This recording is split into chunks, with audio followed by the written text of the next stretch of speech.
Walk into almost any bathroom in the world, and you'll find the same thing hanging beside the toilet.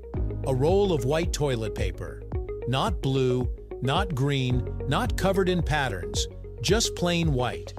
It's such a normal sight that most of us never stop to question it. But when you do think about it, it's kind of strange. We color everything else. Tissues come in decorated boxes. Paper towels sometimes have prints. Even napkins show up in every shade imaginable at parties. So today, we'll uncover why is most toilet paper white? The answer isn't just about style. It's about chemistry, health, psychology, history, and even marketing. Like many everyday objects, toilet paper seems simple on the surface, but it carries a surprisingly interesting backstory. Let's unravel it, right here, on History of Simple Things.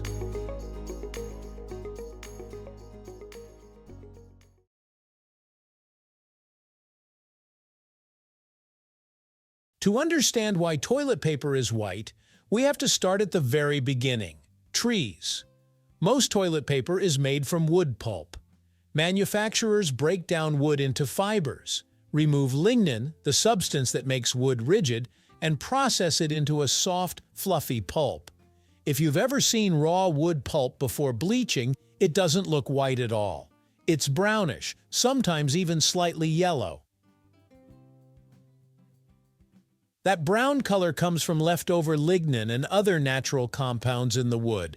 If companies simply dried and rolled that pulp, your toilet paper would look more like a paper grocery bag than the soft white rolls we're used to. So manufacturers bleach the pulp. Bleaching removes the remaining lignin and brightens the fibers, turning the pulp from dull brown into clean white.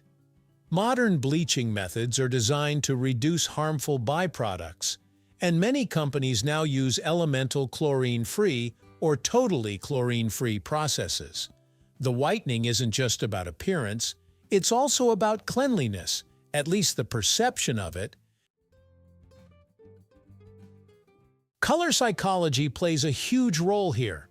Across many cultures, white is strongly associated with cleanliness, purity, and sterility.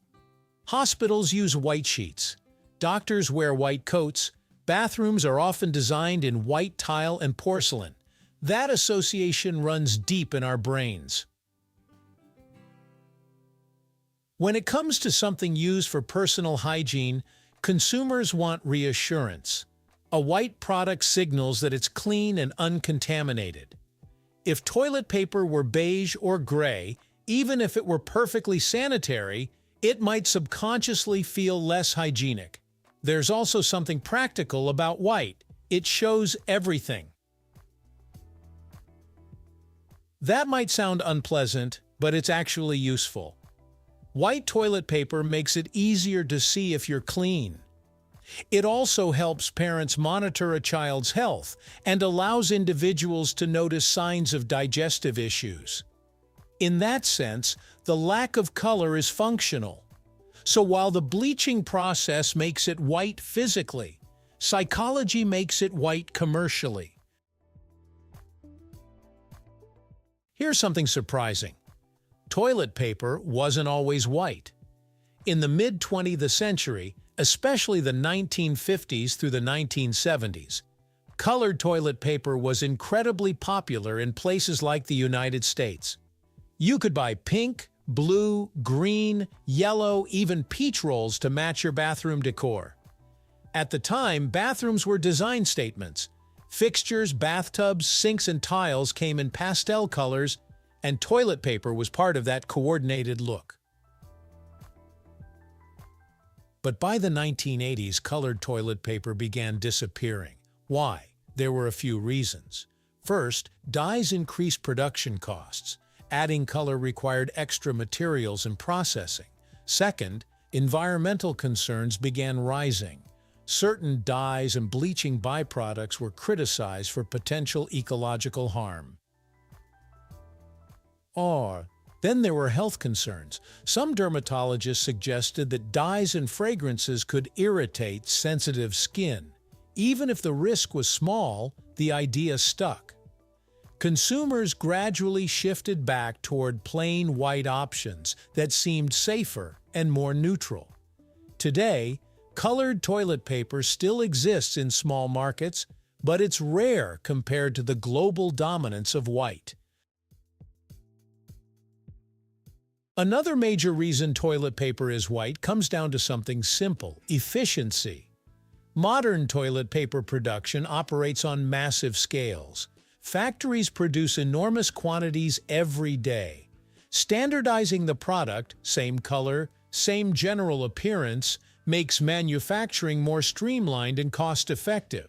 Adding dyes or patterns would mean extra materials, additional quality control, more production steps, and increased waste if colors don't meet standards.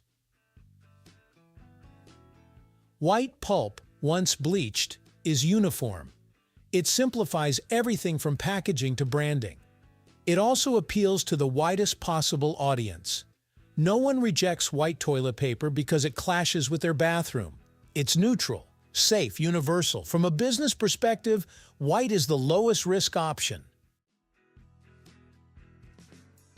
While white dominates globally, there are regional variations. In some countries, bidets or water-based cleaning systems are more common, reducing reliance on toilet paper altogether. In those places, toilet paper may be thinner or less of a focal product. In others, luxury toilet paper emphasizes softness and multi-ply construction rather than color.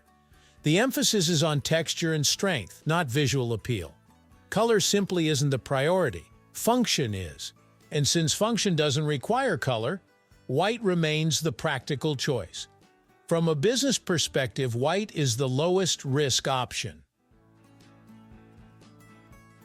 The next time you walk into a bathroom and see that familiar white roll hanging there, you'll know it's not just blank paper. It started as wood. It was chemically transformed.